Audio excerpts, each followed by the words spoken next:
Halo teman-teman, ketemu lagi bersama Awi Film. Di video kali ini saya akan menceritakan alur cerita yang diangkat dari kisah nyata.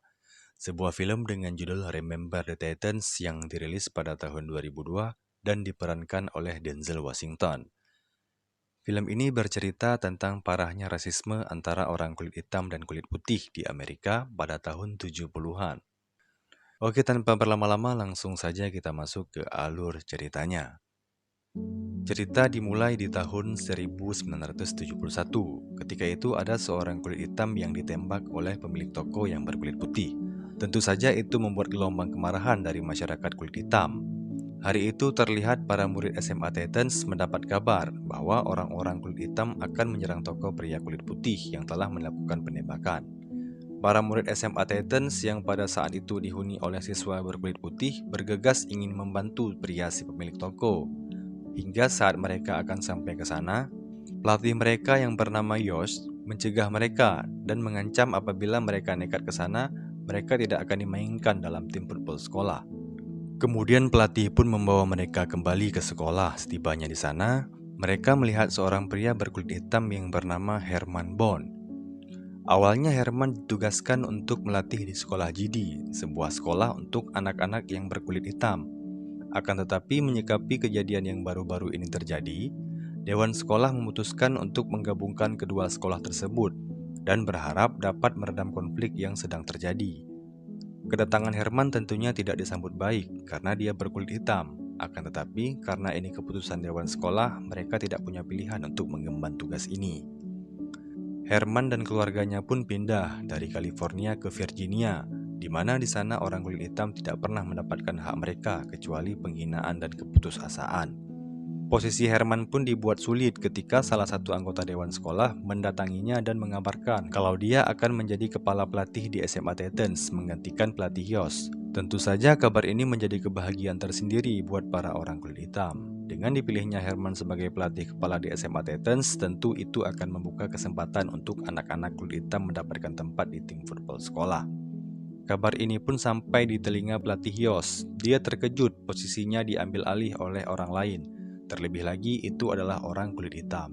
Cheryl, anaknya Yosh pun kecewa karena itu bisa menyulitkan ayahnya untuk mendapatkan gelar Hall of Fame sebagai pelatih terbaik.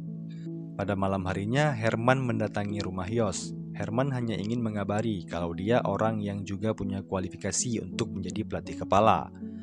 Yosh berkata dia hanya mengkhawatirkan anak-anak asuhnya, namun Herman mengatakan tidak akan ada masalah tentang putih atau hitam. Pemain terbaik akan tetap dimainkan. Herman juga menawarkan Yosh untuk menjadi asisten pelatih di bagian pertahanan. Namun Yosh enggan bekerja menjadi bawahan Herman dan seketika menghentikan pembicaraan tersebut. Pada malam itu di lain tempat, Yosh mengumumkan kepada orang tua dan anak-anak tim footballnya bahwa dia akan mengambil cuti selama setahun dan pindah ke London untuk menjadi kepala pelatih SMA di sana. Namun keputusan itu mendapatkan pertentangan dari para orang tua dan murid. Mereka tak mau dilatih oleh pria kulit hitam yang telah mengambil posisi pelatih Yosh. Mereka pun berkata bahwa mereka tidak akan bermain jika bukan pelatih Yosh yang melatih mereka. Dan karena hal itu, Yosh pun memutuskan untuk menerima tawaran Herman menjadi asisten pelatih demi anak-anak asuhnya tetap bermain. Lalu di lain hari, sekelompok siswa kulit hitam terlihat sedang berkumpul di sebuah aula untuk menantikan kedatangan pelatih baru mereka. Setelah Herman datang, ia pun langsung melakukan perkenalan dengan calon anggota tim. You will not be playing football this season. Then borrow one from your old man. If you don't have an old man. Ketika mereka lagi di absen, datanglah seorang anak kulit putih yang bertubuh besar yang bernama Lastik.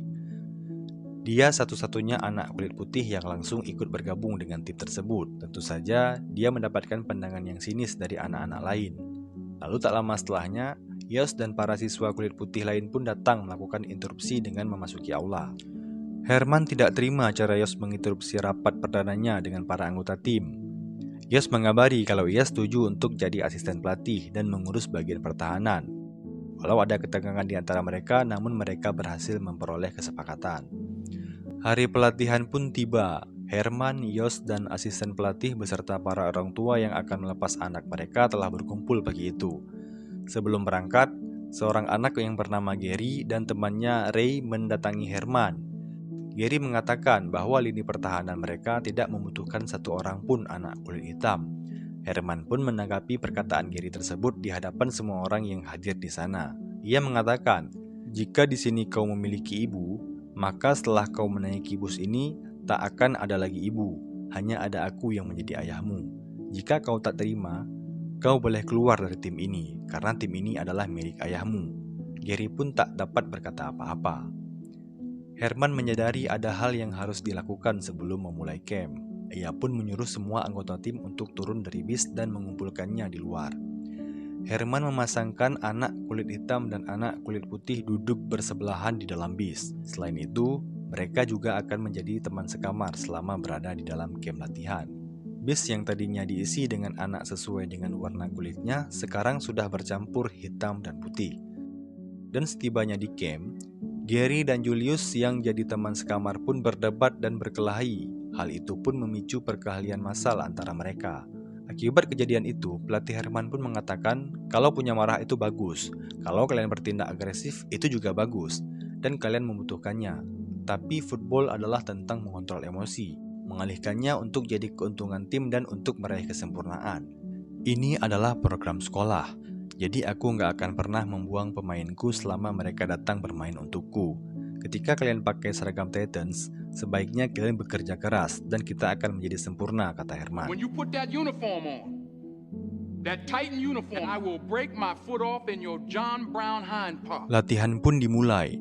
Herman melatih para penyerang sedangkan Yos melatih para pemain bertahan. Cara melatih Herman bisa dibilang sangat keras. Hal itu bertolak belakang dengan apa yang dipikirkan oleh Yos. Get out of here. Go run. Go. Right back. Show me, son. Show me, Bama. You pick this ball up, you run every one of them. Lastik yang sedari awal merupakan orang yang tak pernah memberi batasan pada dirinya, duduk bersama dengan orang kulit hitam. Orang-orang kulit putih yang melihatnya menyebutnya sebagai pengkhianat, padahal Lastik hanya ingin berteman dengan siapapun. Ketegangan juga terjadi di meja para pelatih. Ketika itu, Yas memberikan salah satu strategi serang yang bisa dipakainya saat memenangkan kejuaraan. Herman menolaknya dan berkata, "Kau urus saja pertahananmu, aku akan mengurus bagian penyerangan." Kemudian Herman memanggil Lastik ke depan. Herman bertanya, apa yang Lastik ketahui tentang anak kulit hitam yang jadi teman sekamarnya. Lastik pun dengan lantang menyebutkan yang dia ketahui tentang Blue, teman sekamarnya. Dia juga mengetahui beberapa hal tentang Rev, dan mereka juga punya selera musik yang sama. Lastik adalah contoh yang bagus untuk teman-temannya. Herman pun menanyakan apakah yang lain bisa menceritakan tentang rekan sekamarnya, tapi sayangnya tak ada yang menjawab. Sesi latihan pun masih belum mendapatkan ritmenya. Masing-masing dari mereka masih tak mau menyerang dan tak mau melindungi yang bukan bagian dari mereka. Gary sebagai kapten pun sempat menyalahkan Julius yang tidak becus dalam bertahan. Mereka pun berkelahi di tengah lapangan. Herman yang melihat itu pun marah dan menghukum mereka melakukan up and down.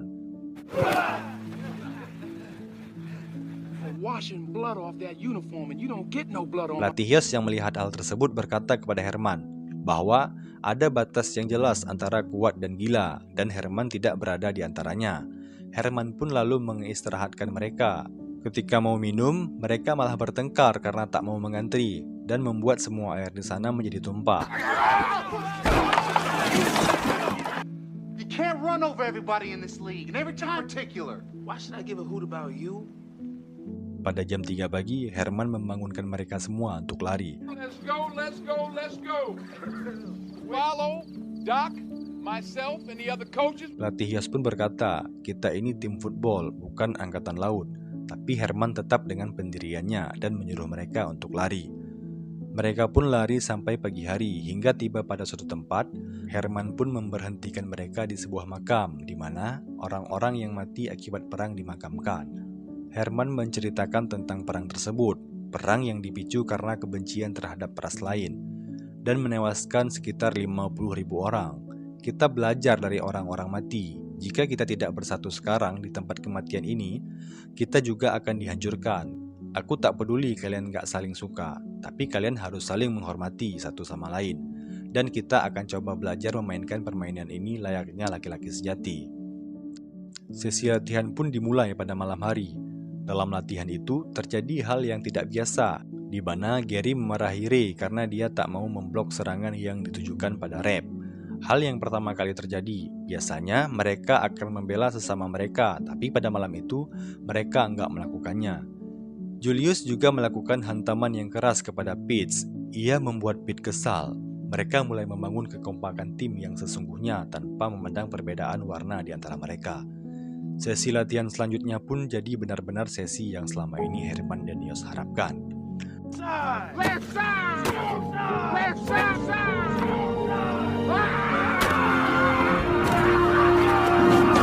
Lalu saat sesi latihan di siang hari, seorang kolonel polisi yang baru saja pindah ke tempat tersebut mengantarkan anaknya untuk masuk ke tim Football Titans. Herman dan Yost tak yakin ada posisi untuk anak yang bernama Ronnie ini. Tapi ketika Ronnie menunjukkan kebolehannya dalam melempar bola, dia pun jadi mempertimbangkannya, tapi dengan syarat dia harus memotong rambut panjangnya. Di ruang ganti, satu persatu dari mereka mulai berbaur, terkecuali Ray. Ia masih kaku dan belum bisa menerima persatuan ini.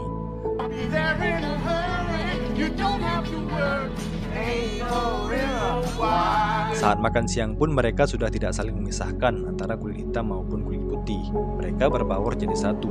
Di meja pelatih pun terlihat Cheryl mulai berdamai dengan pelatih Herman. Sesi latihan terakhir ditutup dengan teriakan semangat dari seluruh anggota tim, dan teriakan Gary dan Julius menjadi bahan bakar semangat juang mereka.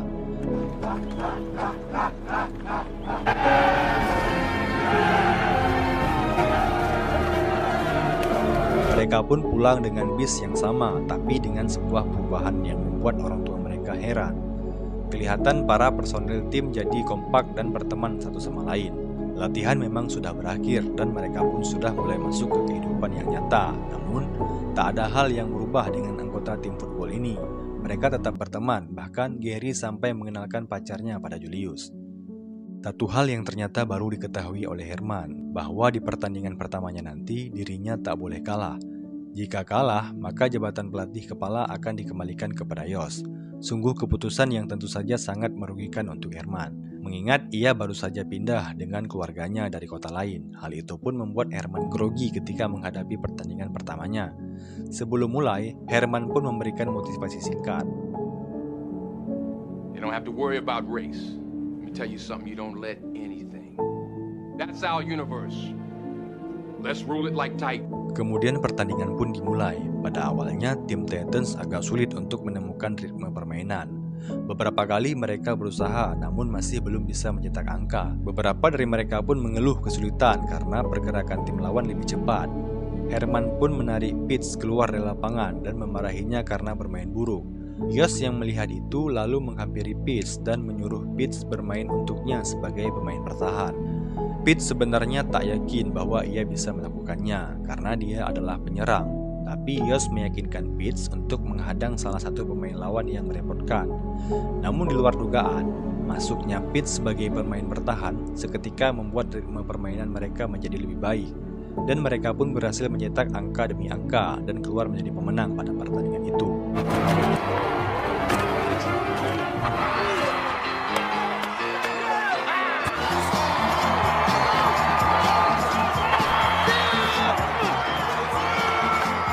Pada malam hari selesai pertandingan pun mereka pergi bersama. Saat itu Gary diajak oleh pacar dan temannya pergi.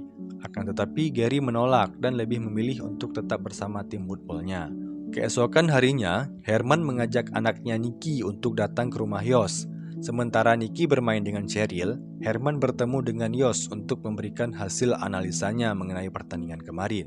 Karena di pertandingan berikutnya, mereka akan menghadapi lawan yang sangat kuat. Pada malam hari, beberapa dari anggota tim berinisiatif untuk mengumpulkan semua pemain di lapangan olahraga.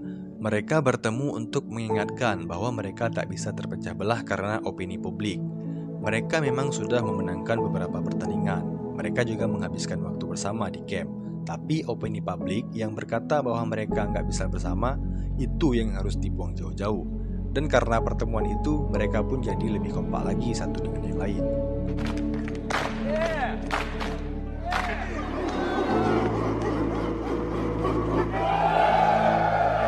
Di pertandingan itu, mereka melawan tim yang sebelumnya tak terkalahkan. Ketika game dimulai, Rev mendapatkan hantaman yang keras hingga ia mengalami patah tangan.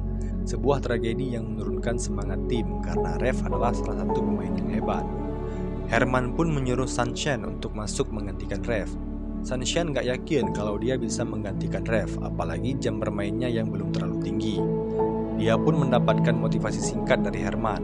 Lalu Sunshine masuk ke lapangan menyampaikan strategi pelatih ke teman-temannya. Masuknya Sunshine menggantikan Rev memberikan ritme permainan yang baru. Sunshine memang hebat dalam melempar dan dia berhasil menggantikan Rev sebagai quarterback. Alhasil, Titans pun berhasil memenangkan pertandingan pada malam itu. Sunshine dipilih sebagai MVP pada pertandingan tersebut.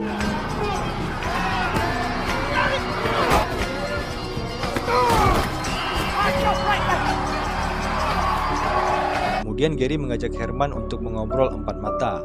Gary ingin Ray keluar dari tim karena dia tahu Ray masih nggak bisa bermain dengan anak-anak kulit hitam. Rev yang cedera bisa jadi karena Ray yang nggak mau melindungi Rev. Herman pun bilang, karena kau adalah kaptennya, maka kau yang akan bilang keputusan itu pada temanmu. Lalu Gary pun menyampaikannya pada Ray, dan hal itu membuat persahabatan mereka menjadi renggang. Sementara itu persahabatan Julius dan Gary semakin kuat. Perbedaan membuat mereka seperti saudara, bahkan ibunya Gary pun akhirnya menerima Julius di rumahnya. Singkat cerita, karir tim football Titans kian cemerlang.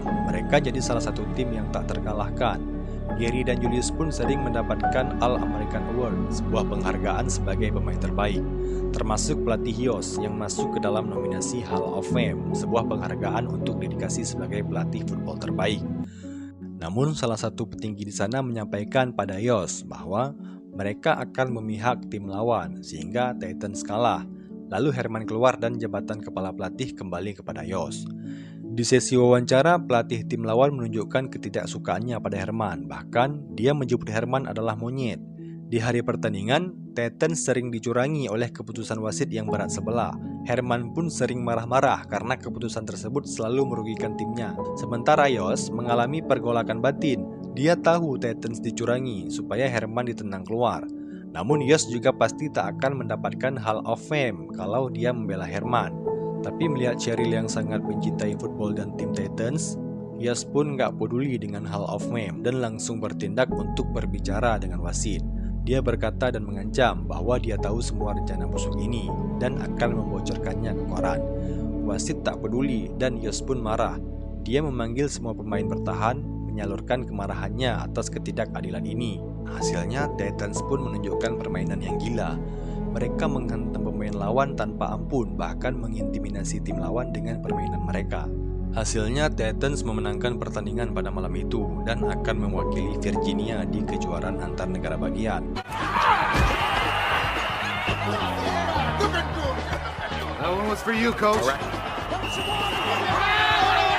Yos saat itu langsung dikabari kalau dia kehilangan penghargaan Hall of Fame-nya.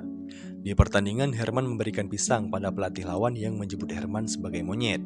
Titans pun merayakan kemenangan mereka. Semua tim bergembira atas kemenangan ini. Sesampainya di rumah pun, Herman disambut dengan tepuk tangan dari tetangganya, baik itu kulit hitam ataupun kulit putih. Semuanya keluar memberikan tepuk tangan atas keberhasilan Herman membawa Titans bertarung di kejuaraan antar negara bagian. Football akhirnya berhasil menyatukan mereka semua. Namun pada malam itu, ketika Gary sedang merayakan kemenangan dengan orang-orang di lingkungannya, dia mengalami kecelakaan mobil yang membuat dia masuk ke rumah sakit. Julius, sahabat sejatinya, pun langsung ke sana dan para anggota tim dan pelatih bahkan mantan pacarnya Gary pun datang. Herman mengabarkan bahwa Gary akan mengalami lumpuh dari pinggang ke bawah. Ibunya Gary pun menenangkan Julius dan berkata bahwa air mata nggak akan membuat Gary bisa berjalan kembali. Dan saat ini Gary hanya ingin bertemu dengan Julius. Di dalam, Julius pun menjenguk Gary. Julius berkata, setelah ini berakhir kita akan pindah ke lingkungan yang sama, tumbuh tua bersama dan gak ada masalah hitam dan putih di antara kita. Teman-temannya pun menyemangati Gary, termasuk Yos. Gary bilang dia udah membaca beberapa artikel tentang orang-orang dengan kursi roda dan Gary nggak akan putus asa di bidang olahraga. Dia berencana akan ikut olimpiade untuk disabilitas. Pertandingan kejuaraan antar negara pun dimulai. Tim Titans akan melawan tim Martial dengan pelatihnya yang udah melegenda di dunia football.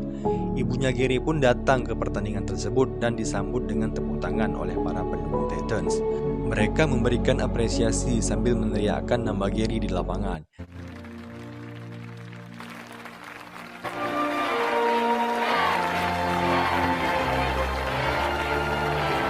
Pertandingan pun dimulai. Menghadapi tim Martial dengan pelatihnya yang legend, membuat tim Titans kewalahan. Strategi yang mereka pakai sangat berbeda dengan lawan-lawan mereka sebelumnya.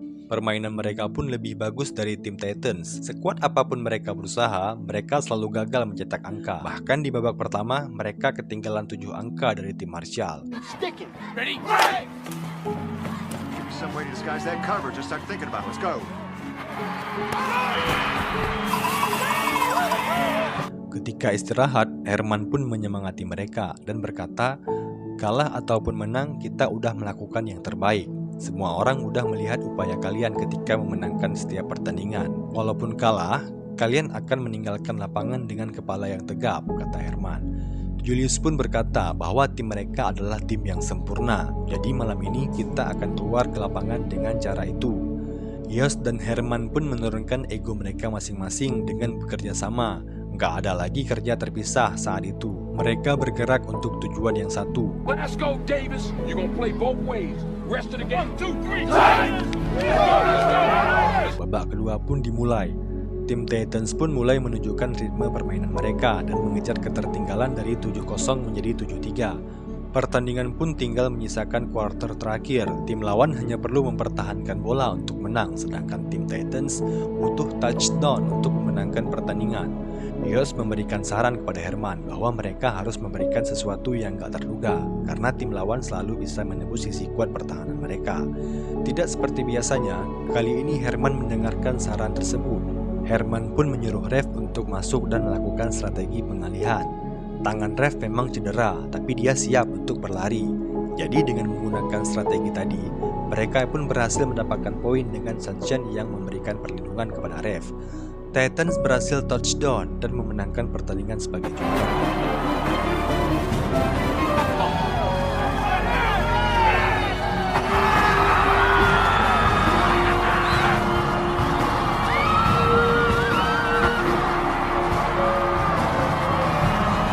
13 kemenangan berturut-turut membuat Titans menjadi tim football terbaik, juara negara bagian, dan runner-up di kejuaraan nasional. Dengan dilatih oleh Yos, Gary berhasil mendapatkan medali emas di Olimpiade kaum disabilitas. 10 tahun kemudian Gary meninggal, namun semangatnya untuk para anggota tim tetap hidup. Mereka semua pun berkumpul kembali untuk memberikan penghormatan terakhir kepada mantan kapten mereka.